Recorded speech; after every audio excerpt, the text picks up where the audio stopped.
Selamat sore adik-adik. Ya, kembali hari ini kita belajar.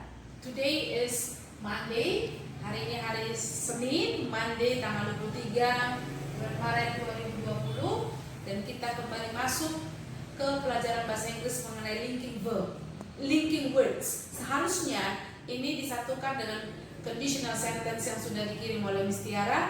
Namun karena keterbatasan ruang, maka terpaksa pelajaran ini kita pisah-pisah.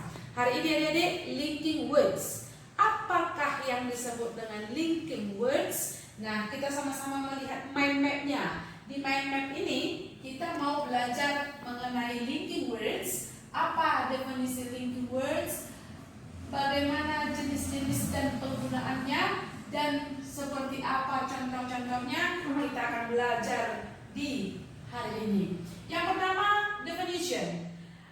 Linking words. Linking artinya penghubung. Words artinya kata-kata. So, linking words, kata penghubung. Adik-adik, belajar linking words tidaklah payah, karena di dalam bahasa Indonesia kita sudah belajar mengenai kata penghubung. Tidak beda dan tidak ubahnya dengan kata penghubung dalam bahasa Indonesia, hanya saja ini dalam bahasa Inggris.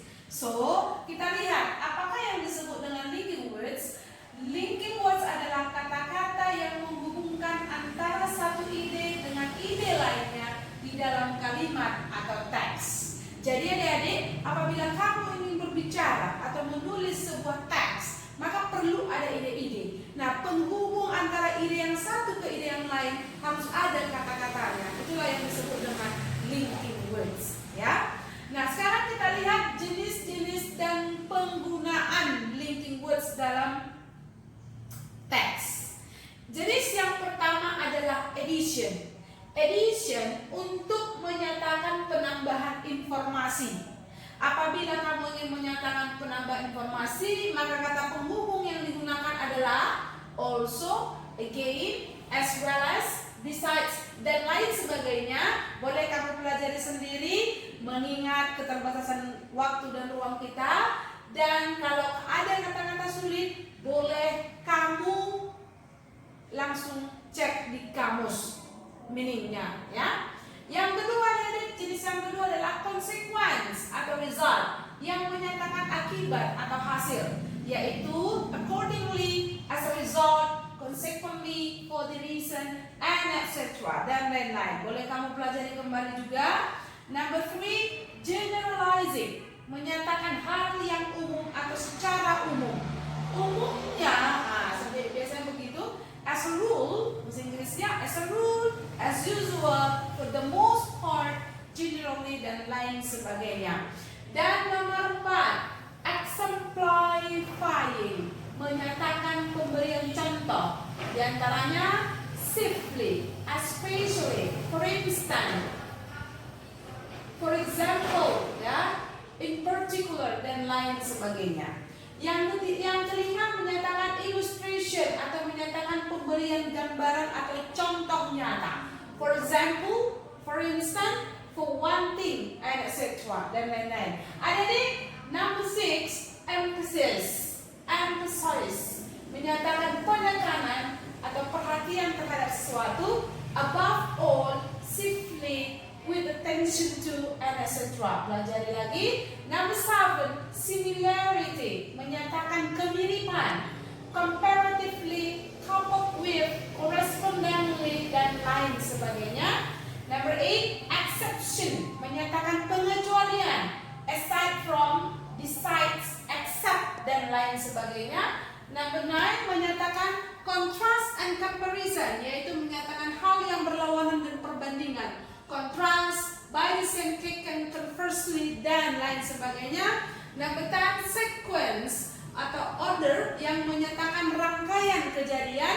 At first, first of all, to begin with, dan lain sebagainya. And then yang 11, summarizing, menyatakan kesimpulan.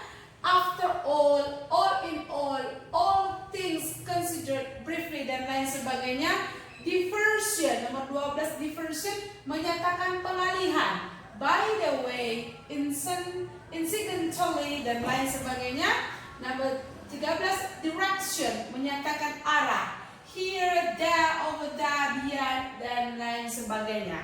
Maka yang 13 ini adalah jenis-jenis dan kegunaannya dalam teks untuk kata-kata penghubung. Maka adik-adik, ini sangat perlu untuk bagi siswa-siswa kelas 9 SMP karena soal-soal di UN bahasa Inggris kebanyakan dalam bentuk teks.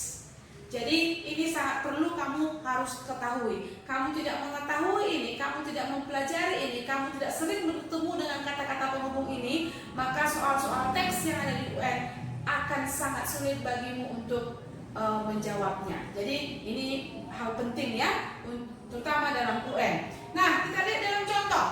Number 1, I would like to see you tomorrow. Ada pilihannya so, however, again, let's have lunch. Miss Bahasa Indonesia kan, saya ingin datang ke rumahmu besok, atau saya mau melihatmu besok. Titik-titik, ayo makan siang. Aku ingin melihatmu besok, aku ingin berjumpa dengan kamu besok, ayo makan siang. Kira-kira kata penghubungnya apa? Jadi, bagaimanapun, sekali lagi, kira-kira yang mana? Langsung aja adik-adik, karena pernyataan atau ide ayo makan siang itu adalah untuk menyatakan hasil, ya kan? Hasil daripada pernyataan yang pertama, maka so yang kita gunakan. Ya, result itu jenis yang hasil atau konsekuen. Yang kedua, my sister loves to eat. Ada pilihannya finally, moreover, but I don't care much about food. Kita terjemahkan, kakakku suka makan. Baru pernyataan yang berikutnya, ide yang berikutnya adalah aku tidak peduli banyak tentang makanan. Maka akhirnya, bahkan, tetapi. Kira-kira penyambung ide yang satu ke ide yang lain adalah kata but ya. Adikku cinta kali makan, tapi aku nggak peduli banyak tentang makanan. Kalau akhirnya tidak cocok. Moreover, bahkan tidak cocok. Maka yang paling cocok adalah kata but. But ini adalah linking words yang kontras, menyatakan perlawanan. Ide yang satu berlawanan dengan ide yang dua, gitu ya. Nomor 3, that restaurant is over yesterday. Dalam kurung yang pilihannya adalah and, for example, however, I found a bug in my soup.